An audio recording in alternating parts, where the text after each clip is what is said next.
Praise the lord, hallelujah. જીવતા ઈશ્વરની સ્તુતિ થાવ. આપણે ફરીને એકવાર એક સુંદર નવી સવારમાં જીવતા ઈશ્વરનું પવિત્ર નામ લેવાના માટે મળી શક્યા છે. પ્રભુનું પવિત્ર નામ લેવાના માટે આપણને સાજા, ભલા, તંદુરસ્ત ઉઠાડવામાં આવ્યા છે. જીવતાઓની ભૂમિ પર ગણવામાં આવ્યા છે. અને ખરેખર આ બહુ મોટો અને સૌથી પહેલો આપણા જીવનમાં ચમત્કાર છે કે આપણે સાજા, ભલા, તંદુરસ્ત છે. Hallelujah, praise the lord. અને આપણે કોઈ હોસ્પિટલની બહાર બેઠા નથી, આઈસીયુના રૂમની બહાર બેઠા નથી. તમે જુઓ, ઘણા બધા લોકો પોતાના પરિવારો માટે ચિંતિત છે, પોતાના વહાલાઓ માટે રડી રહ્યા છે, દુઃખી છે. ચોક્કસ પ્રભુ તેઓની સહાય કરો, મદદ કરો, તેમની સંભાળ લો, તેમની કાળજી લો, તેમને સાજાપણું આપો.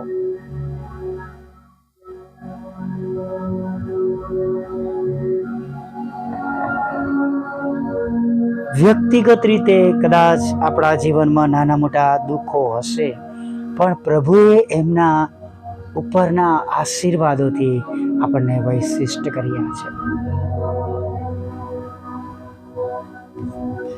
તમને બહુ નવાઈ લાગશે કે એક વખત અમેરિકા શહેરની અંદર 35 વર્ષની એક સ્ત્રી, બેન, યુવતી રસ્તા પર નાચતી હતી, કૂદતી હતી. એના પતિ એનો હાથ પકડ્યો હતા અને એની જોડે એના બાળકો પણ હતા. બધા વિચારમાં પડી ગયા. એ ચારે બાજુ બધું જુએ, ઊભી થોડી વારે ઊભી રહી જાય અને બધું ચારે તરફ જુએ. અને બાળકો એના મમ્મીનો હાથ પકડી લેતા હતા અને એમને જણાવતા હતા. એ યુવતી જન્મથી આંધળી હતી, પણ કોઈએ એમને 35 વર્ષના થયા ત્યારે એમને આંખો ડોનેટ કરી અને એ આંખોથી તેઓ બધું જોઈ રહ્યા હતા.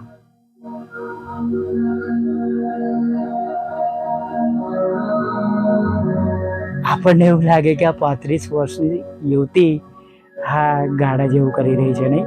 પણ વિચાર કરો તમે કે 35 વર્ષે એણે સિગ્નલ પર લાલ પીળી લાઈટો જોઈ, એણે દુકાનો જોઈ, માણસોને જોયા, એના પતિને જોયા, એના બાળકોને જોયા, એના ઘરને જોયું, કલર્સ જોયા.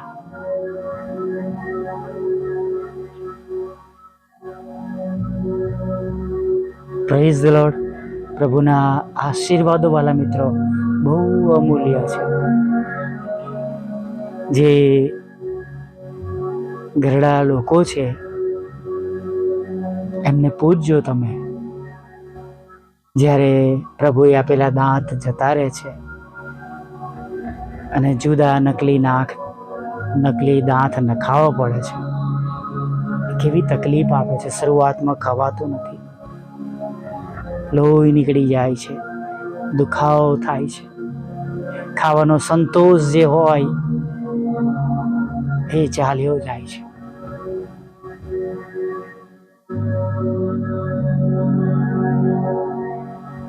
માટે પ્રભુના આશીર્વાદો માટે આપણે હંમેશા સજાગ રહીએ, આભાર માનવાની ટેવ પાડીએ, આદત પાડીએ અને આપણે આભાર માનનારા બનીએ. Praise the lord, hallelujah.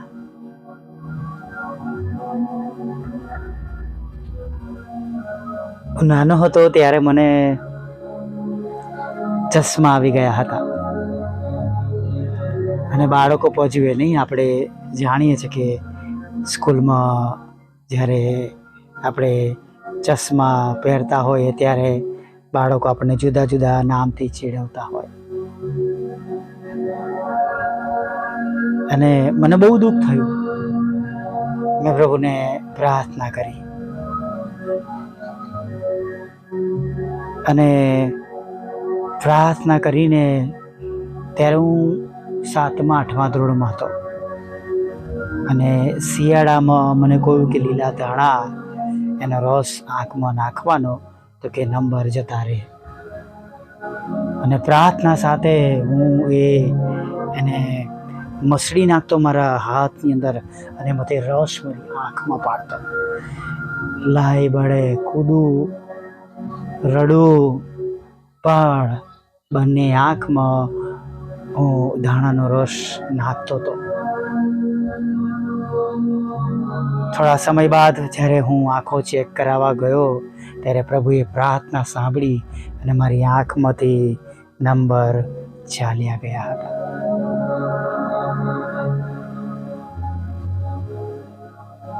Praise the lord, hallelujah. ઘણા એવા પ્રભુના આશીર્વાદો છે જેને આપણે કદી લક્ષ્યમાં લેતા નથી. જેમના વાળ ઉતરી જાય છે એમને વાળ માટે દુઃખ થાય છે, નહીં? એ લોકો વીક પહેરતા હોય છે, માથું દુખી જાય. ચોક્કસ વિજ્ઞાન બહુ આગળ વધ્યું છે, પણ જે ઈશ્વર તરફથી જે હોય એ વધારે આશીર્વાદિત હોય છે.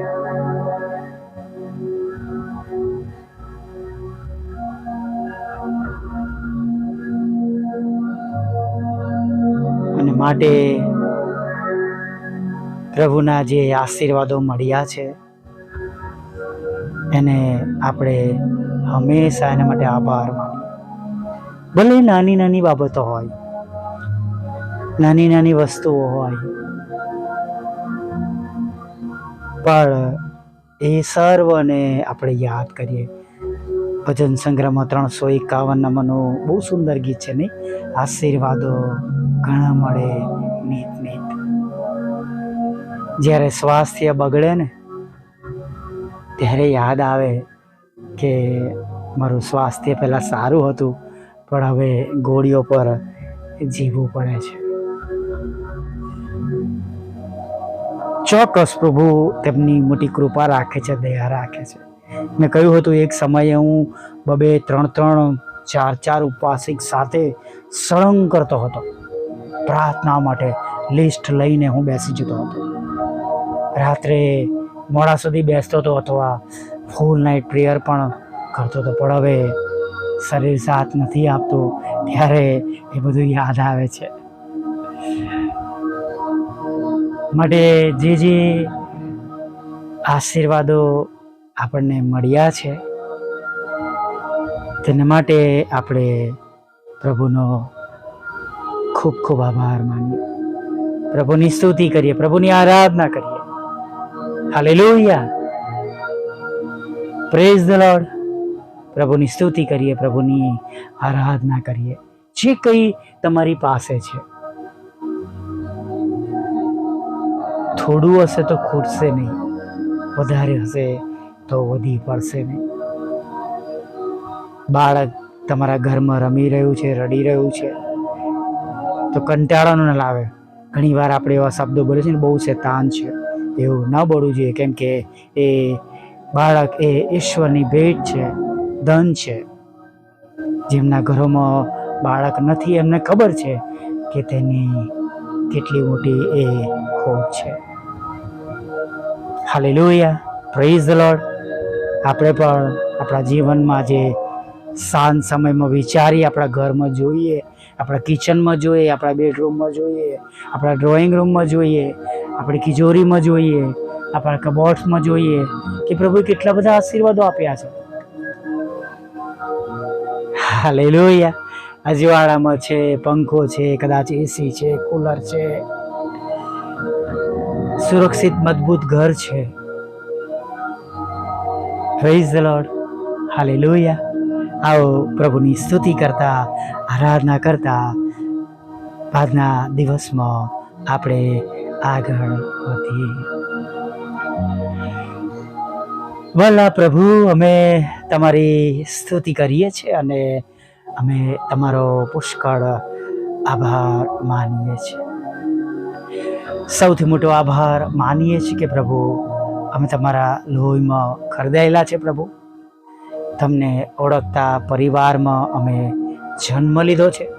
અમારા વડદાદાઓ દ્વારા પ્રભુ તમારો સ્વીકાર કરવામાં આવ્યો અને જેના લીધે પ્રભુ અમે પ્રભુ આ બધા આશીર્વાદો, ઘણી બધી એવી બાબતો અમે જોઈ શકીએ છીએ.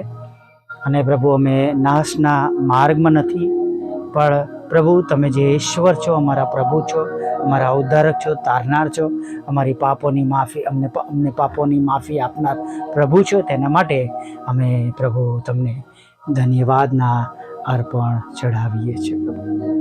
હા, વ્યક્તિગત રીતે અમે તમારો આભાર માનીએ છીએ પ્રભુ, અમારા કુટુંબ માટે, અમારા પરિવાર માટે, અમારા બાપ દાદાઓ માટે પ્રભુ, કે જેમણે પોતાનું જીવન તમને સોંપ્યું, તમારો સ્વીકાર કર્યો, તારણ પામ્યા અને પ્રભુ એ લેગેસીમાં પ્રભુ અમને પણ પ્રભુ તમારી ઓળખાણ મળી, અમે પણ તારણ પામી અમારા પાપોનો પસ્તાવો કરી શક્યા છે. સાથે ઘણા બધા લોકોને પણ તમે ઘણા બધા આશીર્વાદો આપ્યા છે, તેના માટે પણ પ્રભુ અમે સ્તુતિ કરીએ છીએ અને આરાધના કરીએ છીએ. પ્રભુ જેઓ ઘણા બધા આશીર્વાદોથી વંચિત છે પ્રભુ, તેઓને માટે પ્રભુ અમે મધ્યસ્થતા કરીએ છીએ. તેમના દુઃખી હૃદયને પ્રભુ તમે દિલાસો આપો, તમારી કૃપા આપો અને પ્રભુ જે તમને બધું જ શક્ય છે અને તમે અમારા એવા પ્રભુ છો કે માણસોને જે અશક્ય છે તે તમને શક્ય છે પ્રભુ. એ રીતના પ્રભુ એમને એ બધા આશીર્વાદોથી તમે ભરી દો કે જેનાથી તેઓ વંચિત છે પ્રભુ. આજે સવારમાં પ્રભુ કોઈનું મન ઉદાસ ન રહે પ્રભુ. શાઉલની આગળ દાઉદ કે છે કે કોઈનું મન, કોઈ માણસનું મન ઉદાસ ન રહે. અને પ્રભુ અમે પ્રાર્થના કરીએ છીએ કે આજે સવારમાં મારી સંગતમાં પ્રભુ કોઈનું મન ઉદાસ ન રહે પ્રભુ. દરેકની આંખના આંસુઓને પ્રભુ તમે આનંદમાં બદલી નાખો, કેમ કે પ્રભુ તમે એવું કરી શકો છો અને માટે અમે તમને એ પ્રમાણે વિનંતી કરીએ છીએ. દરેકને હસાવો, તમારા પ્રેમ, આનંદ અને શાંતિથી ભરી દો રાજા, એવી પ્રાર્થના કરીએ છીએ. દરેકને માટે પ્રભુ સ્તુતિ કરતા, આરાધના કરતા દયાળુ પ્રભુ અમે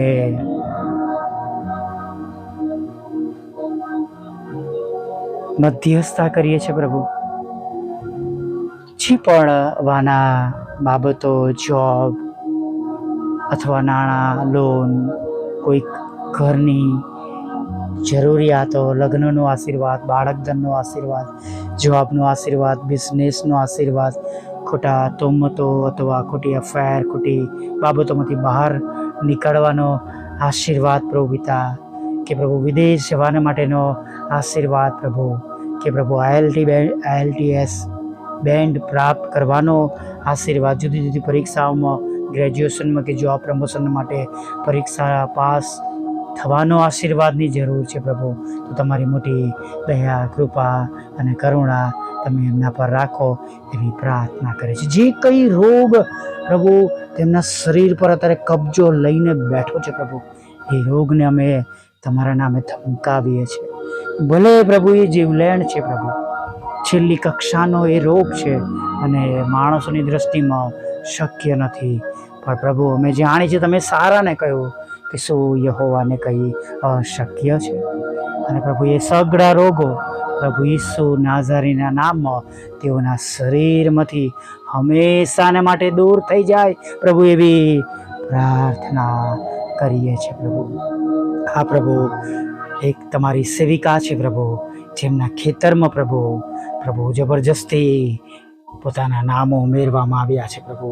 એ ખેતરને પ્રભુ તમે છોડાવીને આપો પ્રભુ પિતા. તમારી દીકરી છે પ્રભુ, જીવનભર તમારી સેવા કરી છે પ્રભુ, ત્યારે અમે વિનંતી કરીએ છીએ કે એ ખેતર પ્રભુ એ એવા લોકોના હાથમાંથી પાછું થાય.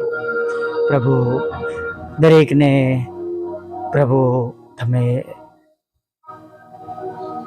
સંભાળજો, બચાવજો. અનાથો અને મન બુદ્ધિ લોકો, માનસિક રોગીઓ, વિકલાંગો, વિધુરો, વિધવા બહેનોની સાથે જો દરેકની સેવાઓને તમે આશીર્વાદિત કરજો પ્રભુ પિતા. અને પ્રભુ જેમ સ્વર્ગમાં તેમ પૃથ્વી પર તમારી ઈચ્છા પૂરી થાય એવી અમે અને તમારું રાજ્ય આવી પ્રાર્થના કરી. અમારી પણ મિનિસ્ટ્રીને આશીર્વાદિત કરજો પ્રભુ. નેહેમિયાની જેમ, યોબેસની જેમ, હિજકિયા રાજની જેમ, હાન્નાની જેમ પ્રભુ એ બંને બાબતો માટે અમારી પ્રાર્થનાઓ સાંભળીને અશક્ય બાબતોને તમે શક્યતામાં બદલી નાખજો એવી અમે પ્રાર્થના કરી છે. ખાસ આ માસમાં અમે એ આશીર્વાદો જોઈ શકીએ એના માટેના તમામ રસ્તા ખુલ્લા કરજો. હમણાં સુધીમાં થયેલી ભૂલોને માફ કરજો. દરેકને ખોરાક, વસ્ત્ર, અન્ન પાણી આપજો. આગળના સમયમાં અમારી સાથે રહો અને સાંજે તમારું ભજન કંઠેડી લાવો માગતા પ્રભુ ઈસુ માટલું સાંભળો. દેવ બાપ માન્ય કરજો. આમીન, આમીન, આમીન.